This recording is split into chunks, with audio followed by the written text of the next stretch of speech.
안녕하세요. 저는 작년 12월에 개인회생 3년을 마치고 새 인생을 출발하게 된 사람입니다. 이 개인회생이라는 게 3년 정도 지금은 네, 짧게는 3년, 뭐 길게는 5년까지 가는데 부채 규모나 이제 소득 이런 것들 보고 월급에서 최저생계비 제하고 나머지는 법원으로 내는. 그러니까 뭐 300 벌어요라고 했을 때 그러면 최저생계비 1인당 뭐 100만 원 정도 나오니까 나머지 200만 원은 무조건 3년 동안 내세요. 대신에 빚이 5천이든 6천이든 나머지는 탕감. 이런 제도입니다. 그러면 3년을 마쳤다는 건 이제 빚이 없어지는 그렇죠. 개념인 거죠. 싹 사라진 거죠. 새 출발해라. 완전 새 출발하는 거죠. 20대 시절에 가난한 집안과 경제 무지했던 부모님과 뭐 제 카드 대출 때문에 가족들이 그걸로 생활했나 봐요. 카드 대출 받아서 가족이 생활비로 쓰고. 다들 가난했고 경제에 대해서 뭐 관심도 없었기 때문에 이렇게 됐었는데 유일하게 신용불량자가 아니었던 가족이 자기밖에 없었다. 그래서 그것 때문에 갚아준다는 말을 믿고 카드 대출 받았고 20%대 카드 대출을 받았었는데 이게 이제 엄청나게 늘어나죠 이게.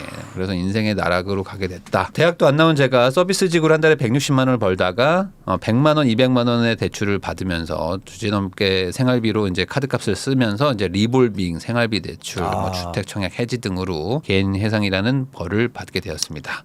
19살부터 일을 했는데 30대에 들어가지고 편집에서 무엇을 사 먹어야 가장 저렴하게 먹을 수 있을까를 고민하는 저를 보면서 이대로 살다가는 안 될 것 같다라고 생각이 들어가지고 아까 말한 이제 가족들이 계속 자기한테 의지를 하니까 친불자 가족들이니까 계속 나한테 뭐 대출을 받아달라, 돈 좀 달라 하니까 이제 연을 끊어버리고 5천 정도의 빚을 개인회생을 통해서 갚았습니다. 3년 동안 평일에는 회사 주말 뭐 연차를 써가지고 아르바이트를 하면서 개인회생을 해가지고 개인회생이 끝났을 때 내가 금전적으로 가진 게 아무것도 없을 터이니 무슨 수를 써서라도 커리어나 공부를 좀 해야 된다라고 생각해가지고 공부를 해야 되겠다 해서 퇴근 후에도 공부하고 이런 생활을 3년 정도 하니까 성장도 많이 하고 대기업도 들어가고 외주도 해가지고 돈도 벌고 있습니다. 그러니까 결국에 이 어떤 그 뭔가 악순환의 고리에서 나오려면은 진짜 정말 그 막 눈물을 머금고 칼같이 끊어야 돼요.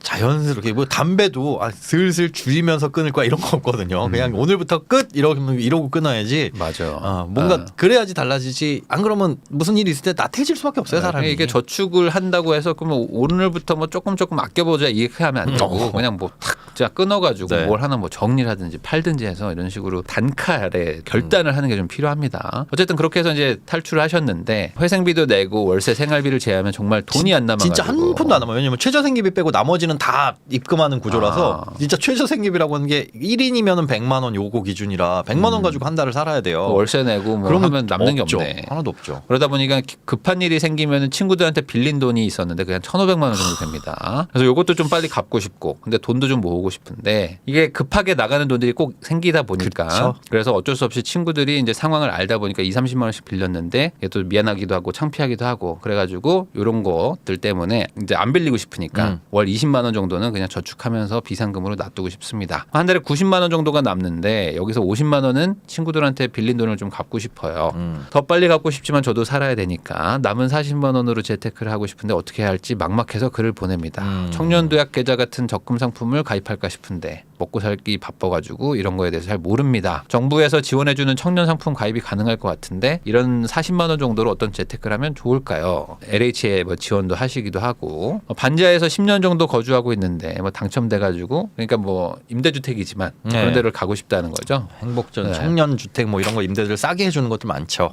저리에. 그러면은 이런 상황이라면은 어떻게 좀 가능성이 좀 있다고 봐야 되는 건가요? 일단 일반적인 상황이면은 저런 청년 뭐 장기 전세 뭐 이런 것들 가능성은 있는데 이분이 지금 개인회생을 바로 마친 상태라서 돈이 없잖아요. 그 보증금. 그러면은 그걸 이제 대출을 받아서 저걸 넣어야 되는데 저 대출이 어려울 거란 말이죠. 그렇기 때문에 저거가 당첨이 되더라도 되냐 안 되냐. 물론 이런 임대주택 같은 경우는 당첨이 됐다고 해서 이제 일반 청약처럼 다시는 안 돼 평생 이런 건 없어요. 했다가 그냥 안 되네 그러고 취소하면 되기는 하는데 그래서 뭐 너범직은 합니다. 너범직은 한데 일단 보증금을 늘려야 월세가 줄어드는 구조거든요. 그런 이 청년 전세주택 같은 경우는 그래서 돈을 좀 많이 모으거나 아니면은 뭐 대출이 되면은 상관없는데 지금 그 둘 다 안 되는 상황이라서 당장에는 조금 어렵죠. 그렇죠. 당장에는. 이제 뭐 개인회생 끝난 지 얼마 안 되셨기 때문에 지금은 말 그대로 이제 제로 베이스에서 다시 시작하는 거니까 우선은 지금은 조금 시간이 좀 필요하다. 모아놓은 돈도 없고 해가지고 이거 어떻게 될지 되게 고민이 되는데 우선 친구들한테 갚는 돈으로 좀 쓰고 싶다. 오래 기다려준 친구들한테 빨리 갚고 싶어요. 아무래도 이런 마음이 들 수밖에 없겠죠. 3년 동안 또 그런 것도 있으니까. 그래서 어떻게 하면 제가 좀 이렇게 할 수 있을지 이런 거에 거에 대한 조언을 좀 구합니다. 주거가 지금 보증금 300에 월 40인데 근데 이러면은 이게 참 40이 적은 금액이 아니죠. 지금 이분한테는. 소득에 비해서는 네. 엄청나게 크죠. 지금 사실. 그러니까 이걸 어떻게든 낮춰야 되는데 네. 그러려면 사실 정부의 어떤 지원 그런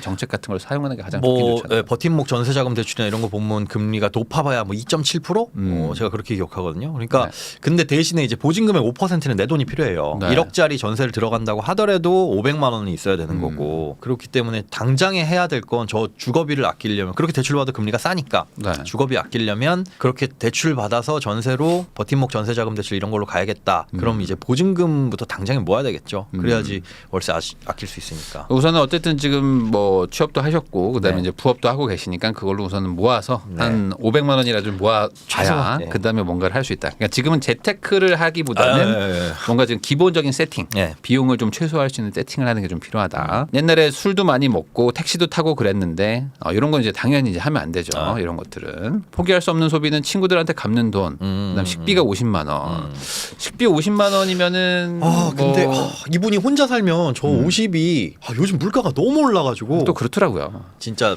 요즘 정말 저도 밥 먹을 때 네. 이 가격이 맞나 싶어서 계속 망설이게 돼요. 막 국밥을 날씨 춥잖아요. 그래서 뜨끈한 국밥을 먹다가 밖에서 가격표를 보거든요. 아니 그냥 10,000원이고 특 순대국밥 11,000원이고 그러면 저게 맞나? 그래서 망설이다가 어제 뭘 먹었냐면 편의점 들어가지고 그 햄버거하고 그냥 삼각김밥 먹으려고. 네. 아니 근데 햄버거 얼마인지 아세요? 편의점 햄버거? 모르겠어요. 3,900원인 거예요. 아니 편의점에서 싸게 먹으려고 햄버거를 봤는데 3,900원이면 이걸 누가 먹어? 그래서 네. 뒤지고 뒤져서 좀 조그만한 거 1,900원짜리 있더라고. 네. 그거랑 삼각김밥도 보니까 와 삼각김밥도 많이 올랐다. 하나에 1,500원. 그러니까 그 두 개 사서 집에서 가지고 나온 커피 탄 거랑 그거는 커피는 공짜라고 보고 야 한 끼 해결하는데 편의점에서 이렇게 대충 먹어도 3,400원이 들어가네. 그거 보곤 요즘에 진짜 식비 아끼기 쉽지 않겠다. 근데 50만 원 이분 혼자 살면서 아침 점심 저녁 저걸로 다 해결이라면 근데 저기에 술값이 포함돼 있다? 근데 이 술은 끊어야 되는데 사실 지금은 술은 좀 약간 좀 사칠 수도 있는데 근데 이제 그런 건 있죠. 왜냐면 지금 뭐 3년간 뭐 온갖 고생을 또 하셨기 때문에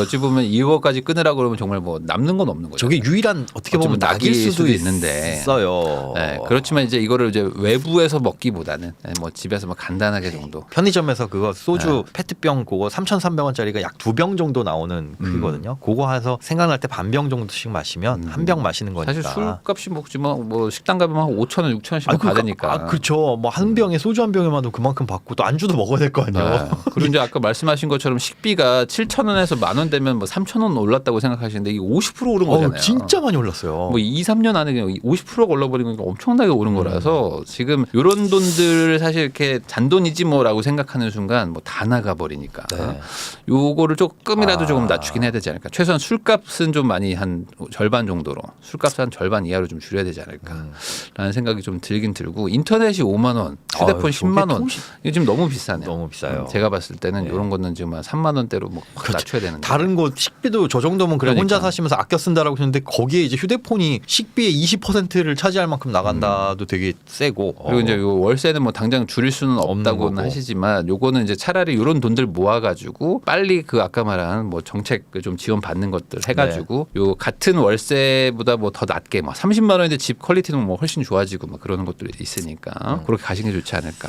그리고 지금 보면은 청약 통장 300에 보증금 300. 그럼 보증금 300이니까 조금만 더 모으면 어떻게 되지 않을까요? 그렇죠. 일단은 한 3, 400만 원만 더 모으면 어떻게? 당장에 시작은 할 수 있을 것 같은데. 어쨌든 뭐 예전에 개인회생 하면서 갚던 거 그게 있으니까 그거 모으시는 거는 이대로만 뭐 더 지출만 안 늘리면 금방 모으실 거예요. 그 3, 근데 300. 이게 청약 300인데 이 청약 거기에 담보대출이 청약 250이 다 빼서 쓰신 거고 이게 가장 큰 문제네요. 지인대요. 이걸 어떻게 해야 될까요? 지인대요.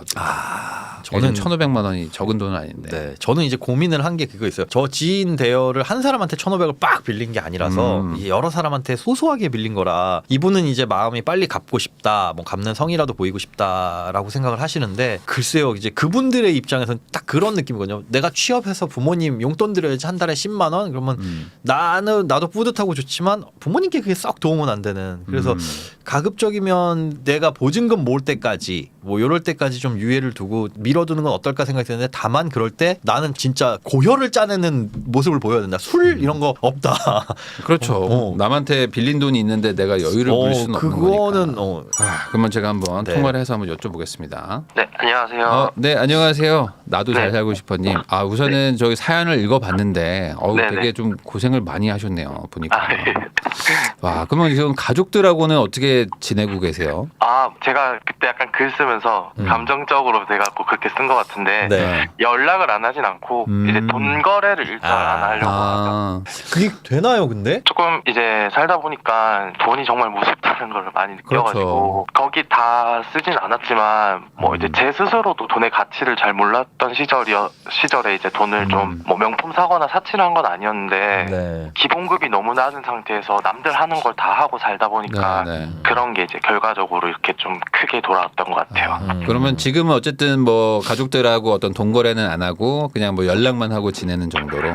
예, 연락하고 정말 제가 피치 못하게 돈이 정말 급할 때는 친구들한테 우선 빌려보고 네. 그래도 안 되면 이제 어머니한테 한번 살짝 얘기해보고 아. 근데 이제 어머니 아버지 사정을 제가 뻔히 아니까 말을 안 하고 싶긴 한데 이제 사실 얘기를 해도 크게 뭐 도움 받을 수 있는 상황은 아니어서 그러면은 지금 취업을 하셨고 뭐 아까 네네. 말한 뭐 부업도 하시고 하니까 네네. 어찌됐든 소득이 들어오는 상태인데 급하게 돈이 필요하다는 게 뭐 어떤 일들이 있으신 걸 말씀하실 수 있나요? 그러니까 저도 이제 제가 돈을 빌렸던 거를 언제 얼마를 누구한테 왜 빌렸는지를 다 써놨었거든요. 네. 네. 그걸 이제 아까 오전에 한번 확인해 봤는데 진짜 중간중간에 이제 3년이라는 기간이 짧진 않았거든요. 길죠. 그래서 군대 중간에 두번 갈 제가 시간이에요. 회사를 이직을 하는데 그 공백기 아. 그때 이제 회생은 멈추지 않고 내야 되니까 아. 그때 이제 제 생활비도 필요한데 100만 원도 내야 되니까 그때 이제 조금 빌리고 또 중간에 제가 뭐 치아에 문제가 좀 있어서 치과를 갔더라고요. 그래서 그때 또 목돈이 좀 들어가서 그때 또 돈을 문제야. 빌리고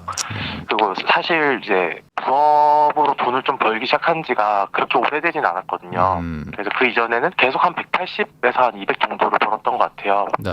근데 이제 회생 100만 원 내고 이제 월세 40 내면 60만 원으로 통신비부터 네. 제 밥값 그다음에 이제 차비 이런 걸 다 쓰다 보니까 빠듯하죠. 늘 생활비가 부족했던 것 같아요. 좀 그래서 이제 소액을 조금씩 빌렸던 거죠. 그 청약 대출을 했던 것도 그럴 때 이제 땡겨서 쓴 거고.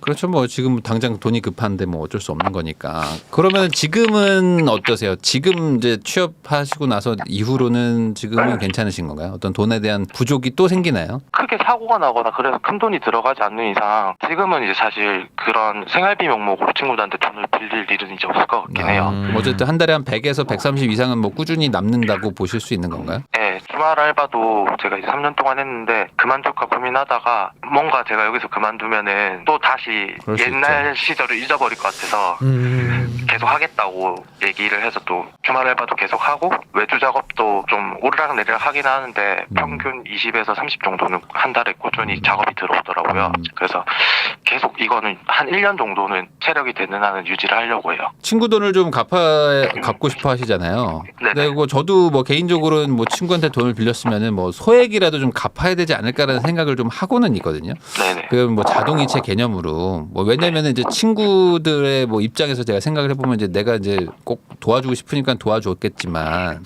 그럼에도 불구하고 내가 좀 잘 되는 모습을 보고 싶으니까 뭐 다시 일어나는 모습을 보고 싶어서 빌려준 것도 있을 거잖아요. 네네. 그러니까 이제 뭐 취업도 했고 뭐 다 한 거에 이제 축하는 하는데 뭐 그거의 어떤 뭐 증거랄까 뭐 그래서 뭐 저는 뭐 금액이 중요한 것 같지는 않고 그냥 매달 얘가 꾸준히 나한테 갚아주는 거 그것만으로도 얘가 나한테 최대한의 노력을 지금 하고 있구나라고 좀 느낄 것 같아가지고 그래야 좀 약간 좀 건강한 관계로 계속 가지 않을까.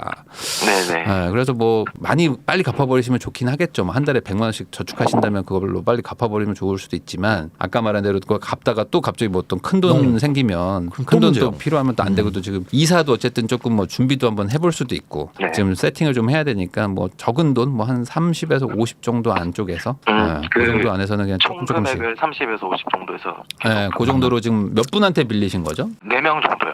4명 정도. 그러면은 뭐 어떤 금액은 이제 뭐 적절하게 정하시겠지만 뭐 한 5만 원에서 뭐 10만 원 안팎으로 해가지고 그래서 매달 내가 이제 이렇게 주고 그 다음에 나중에 한 번에 갚겠다 그런 식으로 하는 게 낫지 않을까. 네. 알겠습니다. 혹시 그 네 분이 서로 다 아시는 분이에요? 아니요, 그렇진 않아요. 아, 저는 이제 걱정이 되는 게 누구는 5만 원 주고 누구는 2만 원 주고 이러면 그러니까 제가 봤을 때 2만 원 주는 건 좀 아닌 것 같아요. 그러니까. 그거는 좀 기분이 좀 나쁠 수 있고 뭐 5만 원 정도 아니면 뭐 10만 원 10만 원 정도. 10만 원 정도가 제일 적당하지 않을까? 최소한 하나는. 그게 최소한 한 10만 원 정도를 하고 끊기지 않도록. 그렇죠. 안 끊기고. 안 끊기게 저는 네. 중요하다고 보거든요. 그러니까 뭐 120을 갚으면 이번 달은 10만 원 줬는데 다음 달은 좀 여유가 없어가지고 다음 달을 이러면 이것도 또 그래요. 그러니까 내가 진짜 요 돈은 없어도 되겠다라는 수준 지금 50만 원 생각하셨잖아요. 네네. 뭐 그런 수준을 하시든 아니면 지금 제가 급하게 생각되는 거는 비상금 빨리 모아야 될 것 같거든요. 네. 다시 돈 안 빌리시려면. 그래서 네. 한두 달, 두 달 후부터 본격적으로 갚더라도 진짜 그 이후에 50으로 정했으면 그게 줄어들지 않을 수준, 끊기지 않을 수준으로 그렇죠. 안 끊기게 하는 게 가장 중요하죠. 정하시고 비상금 일단 모았으면 그 다음에 돈도 갚는 거 병행하시면서 이거 보증금 모으는 거 전세자금 네. 대출이나 이런 거 받으려면 최소 보증금 5% 이상은 있어야 되니까 그거 1번으로 가시는 게 좋을 것 같아요. 그게 그 5%를 네. 혹시 대출로 받으면 좀 그런가요?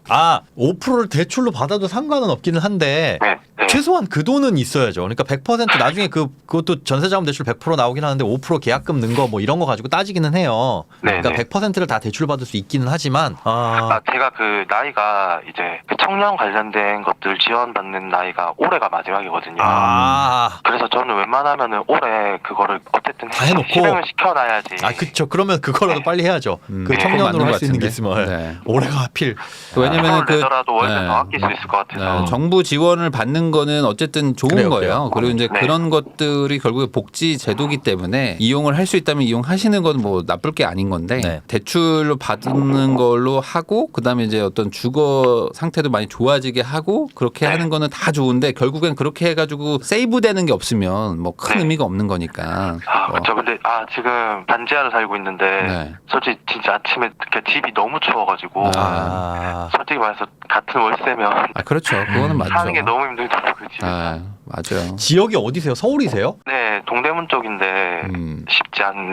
직장은요? 지금은 홍대 쪽에서 근무하는데 네. 이제 제가 회사를 좀 자주 옮기는 편이어가지고 왜 이렇게 자주 옮기세요? 좀 뭔가 이 회사에서 더 이상 성장하기 어렵겠다 하면 좀 옮기는 편이거든요. 그러지 않는 게 좋지 않을까요? 우선은 지금 들어가신 지 얼마나 됐을까요? 지금 한 3, 4개월 됐습니다. 그러면 어때요, 지금 회사는? 지금은 이제 사실 옮기고 싶은 마음은 있는데 왜요? 왜 3, 4개월 됐는데 왜? 전세 대출을 받아야 되기 때문에 왜? 버텨야 되겠다. 안 돼. 근데 너무 자주 옮기면 나이가 또 있기 때문에 네. 그냥 1년 정도는 해야 돼요. 맞아요. 1년 정도는 하고 그 다음에 가는 게 길게 봤을 때 나쁠 게 아니거든요. 네. 그리고 너무 자주 옮기면은 뭐 이력서라는 게 어쨌든 막 빈칸도 생기고 뭐 이래버리면 좋을 게 없어요. 성장을 하고 싶잖아요. 네네. 근데 성장을 시켜줄 회사가 나를 싫어할 수도 있잖아요. 그렇죠. 그러니까 그럼 이제 못 가는 거죠. 그러면 못 가는 거기 때문에 당장 그냥 나만 생각하지 말고 상대방이 날 어떻게 볼까도 한번 생각을 좀 해보시는 것도 네. 중요해요. 그것도. 알겠습니다. 뭐 어디에서든지 항상 배울 건 있거든요. 항상 뭐 긍정적인 게 아니라 부정적인 걸 배울 수도 있죠. 다음에 내가 어디 가면 이렇게는 하지 말아야 되겠다. 뭐 내가 나중에 창업을 하면 뭐 이렇게는 하지 말아야 되겠다. 뭐 이런 식으로도 배울 수도 있으니까 네네. 조금 시간을 좀 가지고 가는 게 네. 좋지 않을까. 왜냐면 지금 어쨌든 제로 베이스에서 다시 시작하는 건데 여기서 또 네. 변수를 만들면 너무 힘들잖아요.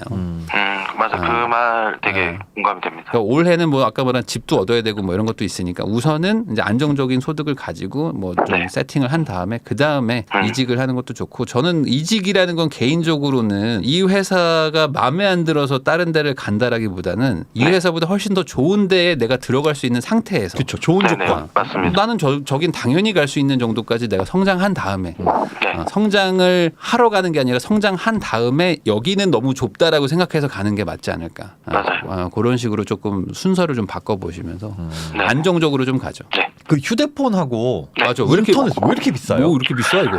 제가 핸드폰 같은 경우에는 저도 통신비가 너무 아까워가지고 예전에 알뜰폰을 썼는데 네. 제가 하는 일이 핸드폰으로 일을 되게 많이 해요. 네. 그러니까 뭐 제가 이제 기도를 보거나 실시간으로 뭔가를 하는 게 많은데 알뜰폰을 쓰니까 일단 조금 느린 느낌이 아니 전혀 그렇지 않은데. 그리고 제가 핸드폰을 잃어버렸어요. 술 먹고? 그거는 노코멘트 하겠습니다. 술 먹고 내. 이러면 지금 뭐가 되는 거야 지금? 어? 우리의 지금 이 충고가 뭐가 됩니까 아니, 지금? 핸드폰을 3년 동안 한 2번, 3번 잃어버린 것 같아요. 술을 먹지 말아야 되겠다. 근데 이제 일을 해야 되니까 알뜰폰을 쓰다가 급하게 핸드폰을 발급을 해야 되니까 어쩔 수 없이 이제 최신폰을 사는 상황이었고 왜 중고로 사면 되죠? 그러니까 그 중고를 막 찾고 할 시간이 없고 그 다음 눈 뜬 날 바로 또 일을 해야 되니까 그래서 이제 핸드폰을 최신폰을 샀는데 그걸 또 잃어버려가지고 이제 지금은 10만 원짜리 중고폰을 쓰고 있는데 이제 스스로 나는 핸드폰을 비싼 걸 쓸 가치가 없는 사람이구나. 아니 그렇게까지는 아니고 그러니까 술 먹고 또 잃어버릴 수 있으니까 아예 그래서 싼 거 사자. 이 핸드폰 쓰고 그 2년 계약이 끝나면은 다시 알뜰폰으로 이건 돌아가야 할 생각입니다. 그래야죠. 인터넷은 왜 이렇게 비싸요? 집에서 인터넷을 써요? 네, 인터넷 쓰고 있는데 인터넷은 이제 이전에 TV랑 같이 해서 5만 원이었는데 네. 올해 계약이 끝나서 TV를 아예 안 봐가지고 네. 그건 해지하고 인터넷 지금 2만 5천 원인가 이 정도 나오고 있어요. 이거는 저 해지하기 전에 오래되기 네. 전에. 그래요. TV를 아예 안 봐서 지금은 정말 10만 원이 아쉬운 상황일 수 있기 때문에 절대 네네. 무언가 이렇게 예상하지 못한 지출이 나가지 않게 네. 좀 조심 좀 하셔야 되고 그리고 이제 네네. 휴대폰 비용은 어떻게든 좀 줄여야 될 것 같아요. 이건 뭐 그리고 네. 알뜰폰은 저도 쓰지만 전혀 문제가 없거든요. 저도 핸드폰 맨날 보는 사람인데 전혀 문제가 없습니다. 핸드폰은 계약 끝난 대로 바로 알뜰폰으로 변경할게요. 네. 그렇게 해가지고 좀 뭔가 좀 이제는 좀 안정적으로 아까 이제 살고 싶다고 하셨기 때문에 그런 것들까지 고려를 해가지고 좀 변수를 안 만드는 쪽으로 물론 뭐 힘들고 뭐 고통스러운 시간도 있고 막 하다 보니까 뭐 술도 뭐 먹고 싶고 하시겠지만 지금 현재의 고통보다는 이제 미래를 조금 더 이제 꿈꿀 수 있잖아요. 이제 다 끝났잖아요. 3년 지났으니까. 예. 그러니까 이제부터는 좀 미래를 보고 조금은 더 좀 참아보자. 그러니까 3년 고생했으니까 이제부터 놀자가 아니고 이제부터 진짜 고생을 하는 거죠. 어찌 보면. 네. 마이너스를 메꾼 것뿐인 거지. 이제부터는 이제 플러스로 만들려면 또 고생해야 돼요. 한 3년은 또 고생하셔야 됩니다. 네, 맞습니다.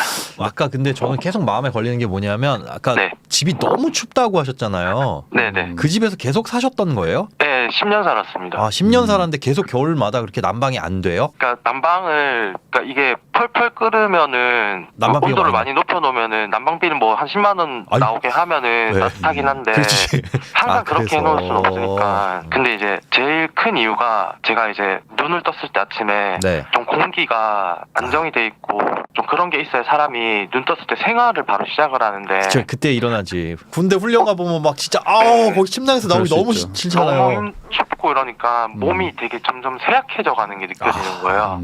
그리고 제가 재택근무도 같이 하는데 눈 떠서 바로 일을 해야 되는데 그런 게 물론 이제 제 의지의 문제라고 생각은 하긴 하는데 그리고 이제 화장실도 세면대도 없고 이러다 보니까 그러니까 올해의 목표는 우선 이 집을 좀 바꿔보자. 네. 네. 그리고 집을 바꾸는 것도 아까 말한 대로 이제 어떤 정책적인 어떤 복지 제도 같은 걸 이용한 집을 좀 바꾸자. 네, 그 친구한테 250만 원 빌린 게 올 초에 집이 침수가 돼가지고 그때 이제 뭐 이렇게 바꾸면서 돈을 또 좀 빌렸어요. 아니, 그럴 거면은 빨리 그냥 이사 가는 게 나은 거 아니에요? 차라리 뭐 가야 기숙사나 되겠네. 아니 뭐 기숙사래 어디 뭐 저기 고시원이나 고시원 뭐 이런 같은 데가 데로도. 나은 거 아니에요? 거기에 굳이 근데 있어야 되나? 제가 컴퓨터로 작업을 하는 일을 하다 보니까 컴퓨터 모니터도 3개를 쓰고 고시원도 요즘 서울 고시원은 40만 원 정도 하더라고요. 근데 그 돈이면 차라리 여기가 낫다라고 그래요? 생각을 해서 1년 전체로 그래도 비용을 처음이어서. 따져보면 더 안 나올 것 같기도 한데.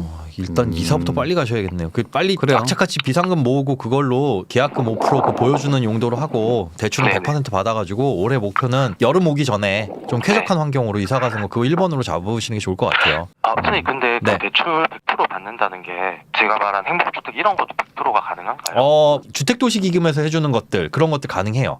그럼 네. 제가 따로 알아보면 돼요. 근데 그게 이제 청년이 올해 마지막이라고 했으니까 네네. 저도 이제 마음이 급한데 청년이 아니라도 금리만 조금 올라갈 뿐이거든요. 1% 정도. 그러니까 일단 청년일 때 받아놓는 게 좋긴 하죠. 네, 한번 알아보도록 하겠습니다. 네. 네. 그래서 올해는 뭐 이직 생각하진 마시고 우선은 일하시면서 네. 또 이제 일을 좀 하고 있어야 또 뭐 대출도 잘 나오니까 네네, 그런 맞아요. 것들까지 고려해서 우선 집을 옮기고 그 다음에 이제 거기서 뭐 나중에 뭐 회사를 옮기든지 그거는 뭐 내년이나 내후년 정도에 생각하자.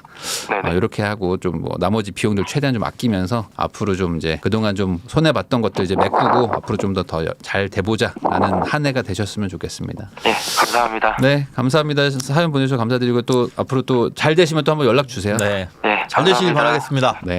예, 알겠습니다. 감사합니다. 개인적으로 그런 거 있잖아요. 고시원 주거 환경 개선 이래가지고 이제 고시원에 살면 안 돼, 반지하 없애야 돼. 그런 거보다는 진짜 거기에 들어가서밖에 살 수밖에 없는 그 상황들이 있잖아요. 그럼요. 그런 것들을 좀 파악을 하고 음. 그분들을 위한 어떤 주거 정책이나 이런 것들이 좀 마련이 됐으면 좋겠는데 늘 안타깝습니다. 저도 옛날에 반지하 살아봤지만 반지하 살면은 뭐 침수 위험도 있고 다 있지만 그러니까 또 반대로 싸서 그렇죠. 또 싸니까 또 살아야 되는 사람들도 있거든요. 네, 네. 근데 이제 그런 것들 다 없앤다고 하면은 큰 틀에서 사회적으로는 좋겠지만 그러면 그 올라가는 주거 비용을 또 어떻게 할 것이냐 그런 거에 대한 것도 사실 좀 막막한 부분도 좀 있기는 있죠. 맞아요. 근데 요즘에 고시원 보니까 잠깐 생각난 게 한 달에 60만 원, 70만 원짜리 고시원이 있더라고요. 그래서 그건 뭐냐 그랬더니 고시원이라고는 하지만 원룸식으로 해서 풀옵션을 다 갖춰놨는데 네. 왜 그런 경우 있죠. 이사 가야 되는데 집 잠깐 못 구해서 한 2, 3개월 붕 뜨신 분들 네.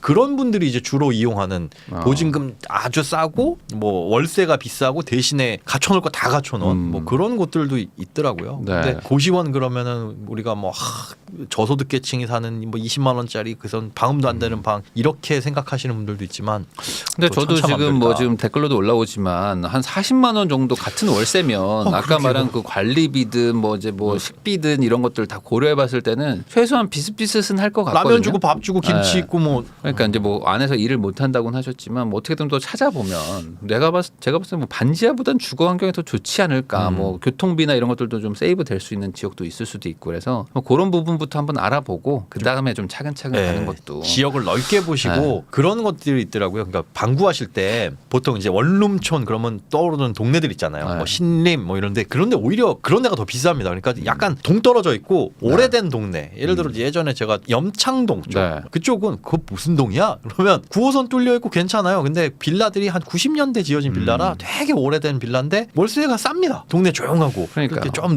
눈을 돌려가지고 이런 거 저런 거 많이 찾아보시는 게 좋을 것 같아요. 지금 제가 봤을 땐 반지하보다는 조금 더 약간 뭐 동네가 좀 약간 좀 외지면은 같은 가격에 좀 더 주거비가 훨씬 더 좋은 곳들을 좀 찾을 수 있지 않을까. 네.